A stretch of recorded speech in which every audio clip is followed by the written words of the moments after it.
Nama saya Juan Gabriel Manurung dari 12/7. Di sini saya akan menjelaskan teks cerita atau novel sejarah. Pengertian dari teks cerita sejarah yaitu kisah imajinasi yang ditulis dengan tokoh atau latar sejarah yang benar-benar terjadi. Meskipun imajinatif, teks ini tetap memuat sejarah yang faktual, namun hanya digunakan untuk latar belakang dan beberapa unsur lainnya saja. Hampir semua prosa atau novel dapat memuat nilai sejarah jika gaya penulisan yang digunakan adalah gaya realis. Namun, kandungan sejarahnya tidak akan sekuat teks cerita sejarah. Untuk menghilangkan kekaburan yang rentan terjadi, kita juga harus memahami apa itu teks sejarah. Dua, teks sejarah. Teks sejarah adalah tulisan yang berisi cerita, kejadian, atau peristiwa yang benar-benar terjadi atau berlangsung di masa lalu. Bedanya sangat jelas bahwa teks sejarah bukanlah cerita imajinasi, namun dapat disampaikan melalui gaya penulisan prosa non-fiksi atau tetap dipisahkan melalui gaya penulisan sastra. 3. Sejarah. Sejarah menyangkut suatu rentetan proses terjadinya suatu pengetahuan melalui penyelidikan atau penelitian, sehingga sejarah adalah rekam jejak peristiwa yang diambil berdasarkan fakta yang pernah terjadi. 4. Novel sejarah. Novel sejarah berarti tulisan imajinasi atau prosa fiksi yang bertokoh dan atau berlatar peristiwa sejarah yang ditulis menggunakan gaya novel yang berarti dibahas secara panjang dan lebar dan mendetail.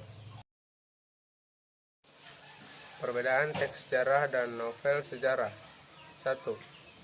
Teks sejarah dituntut untuk menyajikan hal-hal faktual yang benar-benar ada dan pernah terjadi. Sedangkan novel sejarah bebas untuk menggambarkan sesuatu yang tidak pernah ada. 2. Teks sejarah. Sejarawan wajib untuk menyampaikan sesuatu sebagaimana adanya, sesuai dengan realita, tidak boleh direka atau ditambah-tambahkan.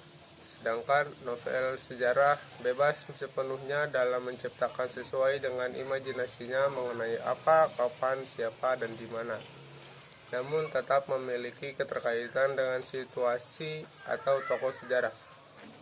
3. Tokoh sejarah. Hubungan antar fakta satu dengan yang lainnya perlu direkonstruksi, setidaknya melibatkan topografis atau kronologinya. Sedangkan novel sejarah, imajinasi dan kemampuan mencipta pengaranglah yang mewujudkan cerita sebagai suatu koherensi yang memiliki hubungan dengan situasi sejarah. 4. Teks sejarah.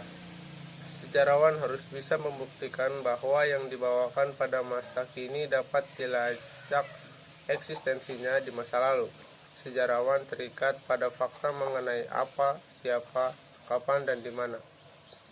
Sedangkan novel sejarah tidak terikat pada fakta sejarah sepenuhnya, terutama bagi mengenai apa, siapa, kapan, dan di mana.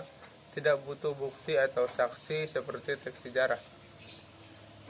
5. Pelaku-pelaku hubungan antar pelaku kondisi situasi hidup dan keadaan masyarakat secara universal harus sesuai dengan kenyataan yang terjadi.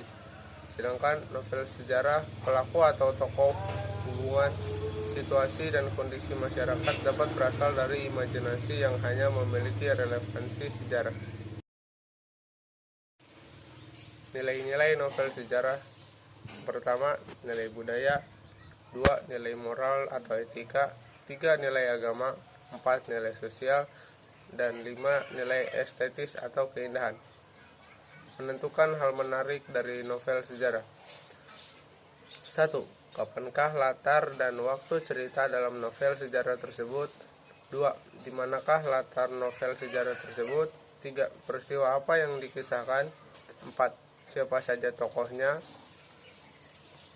Dan 5. Bagaimana yang menandakan bahwa novel itu adalah novel sejarah? Struktur teks cerita sejarah. 1. Pengenalan situasi atau orientasi. 2. Pengungkapan peristiwa. 3. Konflik. 4. Puncak konflik atau komplikasi. 5. Penyelesaian atau resolusi. Dan 6. Koda. Kaidah-kaidah kebahasaan teks cerita sejarah. 1. Banyak menggunakan kata kerja yang menggambarkan suatu tindakan atau biasa disebut kata kerja material. Contohnya menggores, mendayung, dan menggenggam. 2. Banyak menggunakan kalimat tidak langsung dalam menceritakan tuturan tokoh. Misalnya, menceritakan bahwa, mengungkapkan menurut, mengatakan bahwa, dan menuturkan. 3. Banyak menggunakan kata kerja yang menyatakan sesuatu yang ada di dalam pikiran tokoh atau kata kerja mental, seperti mengharapkan, mendambakan, merasakan, menganggap, dan menginginkan. 4. Banyak menggunakan dialog atau percakapan langsung antar tokoh. Dan 5. Menggunakan kata sifat atau descriptive language untuk menggambarkan tokoh, tempat, dan suasana. Langkah menyusun teks cerita sejarah. Tentukan tema, sejarah apa yang akan digunakan sebagai latar dan penyokong utama dari teks cerita sejarah. 2. Buat kerangka sejarah terlebih dahulu dan dapat disusun dengan secara kronologis, sebab akibat, tindakan tokoh, urutan tempat, dan rentetan peristiwa. 3. Cari literatur, sumber sejarah, buku, dan media yang relevan lainnya untuk mengumpulkan fakta-fakta sejarah. 4. Kembangkan menjadi teks sejarah dahulu jika diperlukan. Kemudian tuangkan sejarah tersebut dalam cerita sejarah yang diinginkan sesuai dengan imajinasi. 5. Cermati kembali teks sejarah yang disusun, baik itu struktur, isi, ataupun kaidah kebahasaannya.